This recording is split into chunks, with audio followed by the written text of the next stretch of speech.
Hey everyone, it's Brian here from the Commodore 64 Appreciation Society. Today's game hits me on a few different levels. For starters, Karateka wowed me as a kid. I still remember staring slack-jawed at the ads in Compute magazine, and then, when I finally got the game, staring slack-jawed again when I saw the opening cinematic. This obviously wasn't a standard fighter. It felt deep and poignant, even if the gameplay could feel a little bit sluggish. And then there's the whole Jordan Mechner angle. Millions would later become fans of his work on Prince of Persia, but this is where it all started, with a little help from his dad along the way. It's a great story and a groundbreaking cinematic game. Enjoy the video.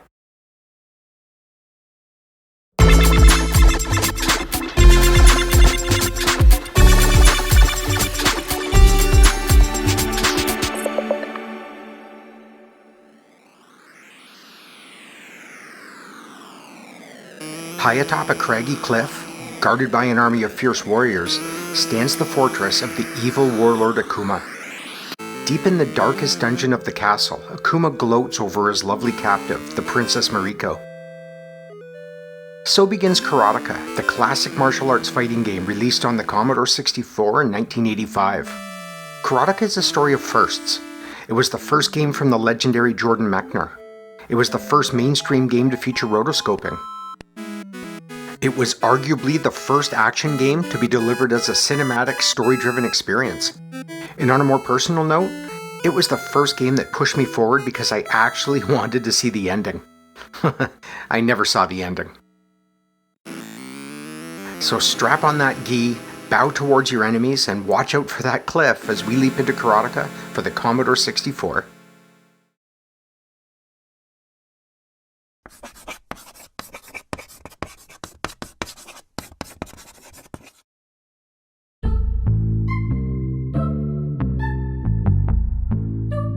Karateka starts with a backyard, a Super 8 camera, and a middle-aged guy in a gi. No, really. And somehow, that turned into one of the most iconic games of the 1980s. But we'll get to that. Let's rewind a bit first. Growing up in a suburb of New York City, Jordan Mechner's first love was cinema. He dreamed of becoming the next Walt Disney, George Lucas, or Akira Kurosawa. But he was just as drawn to computers. He discovered them in school in the late 70s and was soon writing small programs and building simple games on his Apple II. And, like a lot of us at the time, he spent plenty of time in arcades, something his dad actively encouraged, feeding him a steady stream of quarters. When later asked why, his answer was simple: support your kids' interests and it usually turns out okay. Still in high school, Jordan began submitting games to publishers. An Asteroid-style game went to Hayden Software, and a shooter called Death Bounce went to Broderbund. Neither ended up getting released, but Broderbund saw promise and sent him a copy of Choplifter. That changed things. Choplifter was a fresh and somewhat unusual game that showed him he didn't have to make clones. He could make something original.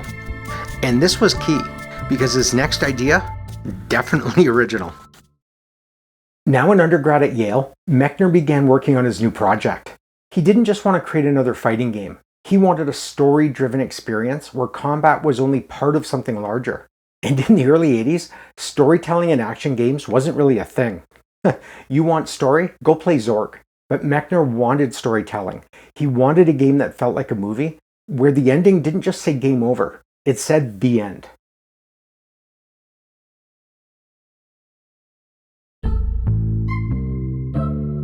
So, with storyboards and character sketches in place, he got to work.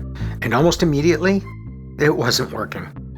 The computer animations felt like, well, computer animations. They felt stiff, mechanical. Jordan wanted something that looked human, something with weight and motion. Which brings us back to that backyard. During his visits home, Mechner captured footage for the game. His dad was used for running and climbing scenes, and his mom's karate instructor performed martial arts moves. He then traced the action frame by frame and turned it into animation. This is a classic filmmaking process called rotoscoping, and it's a lot of work just to get someone to throw a punch. But the difference was immediate. Suddenly, the characters moved like real people, and it made his storyboards come alive. The game was starting to feel cinematic. With the foundation in place, it now came down to the details. Over the following months, Mechner refined everything. Moves were simplified, enemy speeds adjusted, and systems were optimized. And through that process of iteration and experimentation, over roughly 2 years of development time, it became the game we know. The final piece was the music, and once again his dad stepped in to help, this time as a composer, creating the gorgeous score that brought the whole experience together.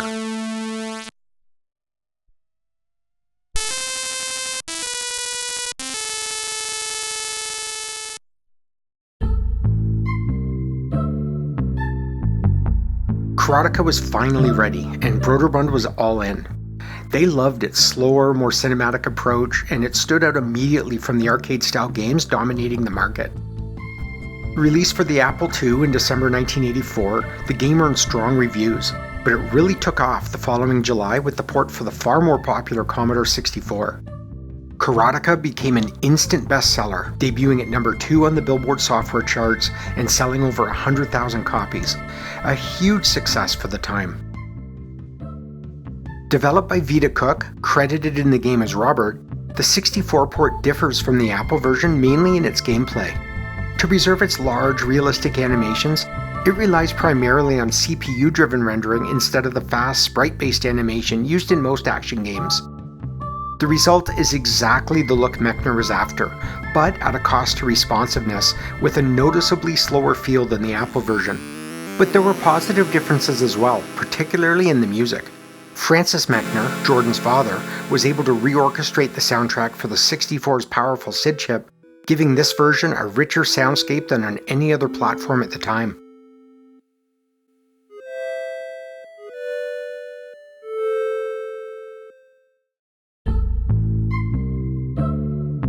Karateka was eventually released on more than 10 platforms, selling more than 500,000 copies by the year 2000. Its success launched Mechner's career and gave him the freedom to work on his next project, Prince of Persia, one of the most influential games in history. Good thing his dad kept giving him all those quarters.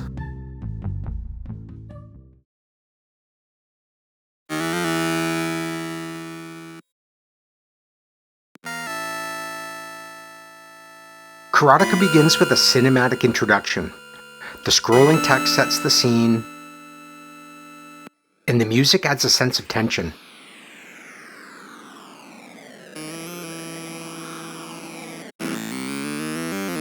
Then, the first cutscene. The Emperor Akuma stands menacingly before the princess and then directs her to a dungeon cell. The aesthetic is minimalist, austere, and undeniably menacing. We don't know the backstory, but there's no denying that Akuma means business, and the Princess Mariko is helpless. Also, check out the size of the bird on Akuma's shoulder. That isn't even foreshadowing, it's basically a warning label. This all sets the stage for you, a Karateka. Alone and unarmed, you have reached the fortress by scaling a treacherous cliff face. Your goal? Fight your way through Akuma's fortress, confront him, save the princess, and live happily ever after. Pretty straightforward, right? Not so fast. Success means getting past Akuma's henchmen, and surprise deaths lurk around every corner. Or cliff face. Or gate. You get the picture.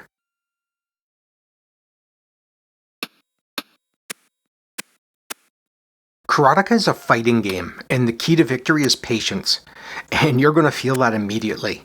The controls are deliberate, even a bit sluggish at times, so if you rush right into a fight, you're going to pay the price. Instead, it's about taking your time, waiting for an opening and then striking. If you time things correctly, you can land 3 or 4 hits in a row, and you'll need to because your opponent heals during the fights. Land a few hits and you're in control. Wait too long, and you're right back to where you started. Fortunately, you heal too, and the give or take of health adds a layer of strategy and tension to each fight. You've got 6 moves, 3 kicks, low, medium, high, and 3 punches to match. They all do the same damage, but punches land quickly and the kicks take a little longer. There's no blocking, so avoiding your opponent's attacks means countering with the correct move, like a quick high punch when he's setting up for a kick, or just back away. And death? That's permanent. There are no saves and no extra lives. Getting defeated in combat is followed by a quick "the end," and it's back to the beginning.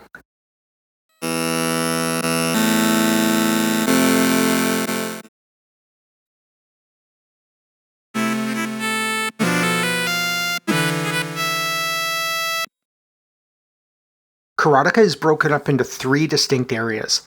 The first is the exterior and begins with the cliff that our hero has just scaled. To your right is the castle entrance, but reaching that means getting past numerous guards. These are the easiest opponents you'll face in the game, and they're not the brightest. I mean, really, why bother with other moves when you could just low kick a guy to death?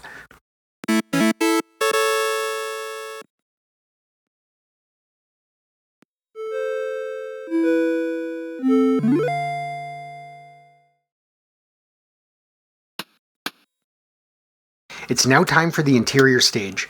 A gate to the dungeon sits at the end of the long hallway, and getting there means passing more guards. And this time, they're at a higher pay grade.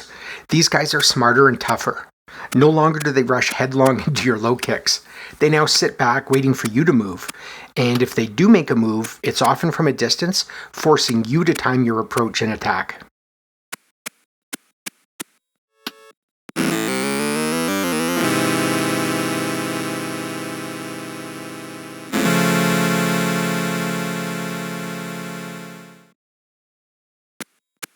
Seriously. What is it with the Commodore 64 and annoying birds? This guy isn't as bad as the one in Pharaoh's Curse, but still really annoying.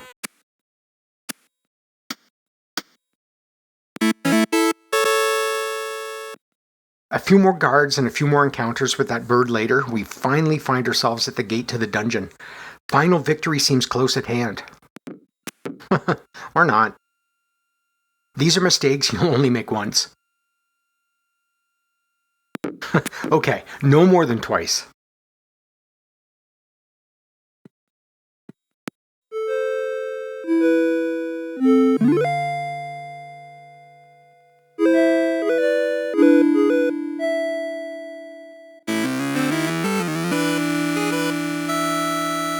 A few steps down lead us to the final stage, the dungeon, where Princess Mariko and the Emperor Akuma await.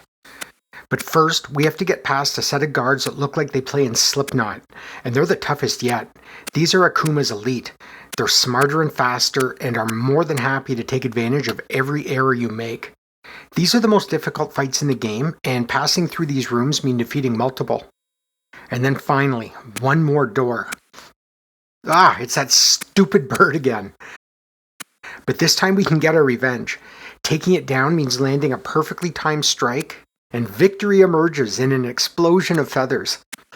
See ya, Eagle. And now it's on to Akuma. And honestly, Akuma isn't much tougher than the enemies we just faced.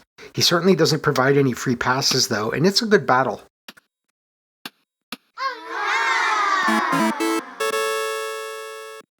And then, time to save the princess. She'll no doubt be pleased to see me.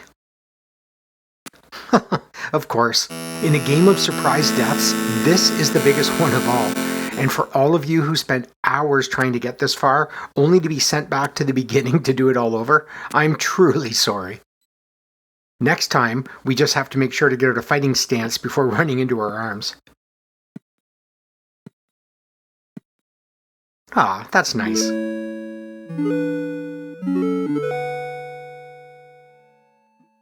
And then, it's time for the happily ever after. The evil Akuma lays vanquished, the beautiful princess is saved, and the village below can bask in the sunlight of peace. But for the true Karateka, there's always a next time.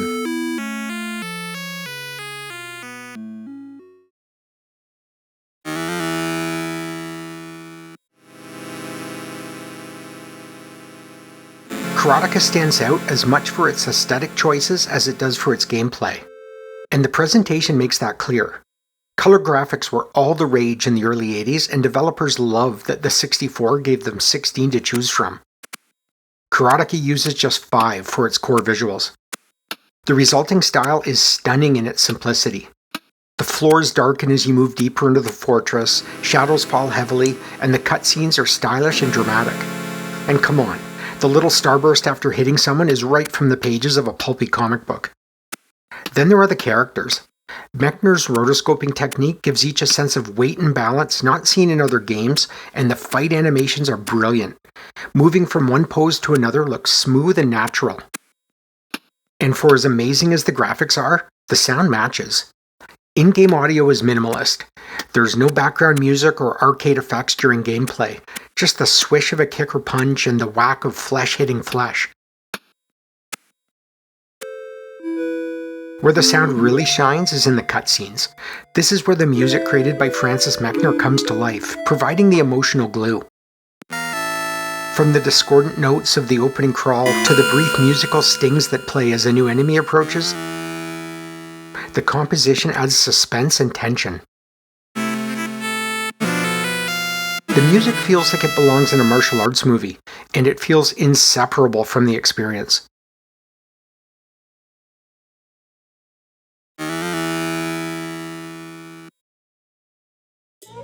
The Commodore 64 Appreciation Society absolutely adores Karateka, and we're definitely not alone. In an age dominated by arcade-style games, Karateka was a breath of fresh air and its impact was obvious. Zap64 gave it an 80%, praising its aesthetics and animations, but noting that the gameplay was slow. Computer and Video Games awarded it 90%, calling it a martial arts extravaganza and praising its graphics and sound. These positive vibes hold up today, mostly. It currently sits around 7.5 on Lemon 64, an above average score, but not quite elite. Not surprisingly, many modern reviews mention its sluggishness. That was easier to overlook at the time, but 40 years of gaming experience have changed how we see it. But whether you love the game or not, its place in history is secure. You can draw a straight line between Karateka and Mechner's next release, Prince of Persia. Also developed on an Apple II, Prince of Persia took the concepts and lessons from Karateka and refined them. Prince of Persia is a masterpiece of cinematic platforming. Its rotoscope characters are realistic, movement is silky smooth, and it's a challenging and fun experience. Prince of Persia was a phenomenon, spawning multiple sequels, movie treatments, comic books, and more.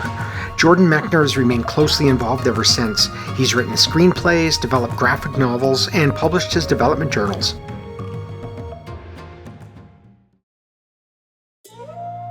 Aside from being the game that led to Prince of Persia, Karateka helped lay the groundwork for cinematic storytelling in games. It proved that games could create tension, mood, and narrative without relying on text walls or high scores. Its commercial success showed that players were ready for more immersive experiences, and it paved the way for cinematic classics like Another World and Flashback. Karateka's legacy continues today. Mechner led a team that developed a modern remake in 2012, introducing younger generations to its concepts and aesthetics. But a more recent release, 2023's The Making of Karateka, takes that legacy even further. The Making of Karateka is part documentary and part video game. It is packed with journal entries, concept art, interviews, and more, and it makes it clear that Karateka is an important game, one that deserves this level of attention. And yeah, it includes the footage of Mechner's dad running around the backyard in a gi. Thanks for watching, and I hope you enjoyed the video. If you did, please consider leaving a like or subscribing. And if you have any memories of Karateka, I would love to hear about them. Drop them in the comments. Hope to see you again.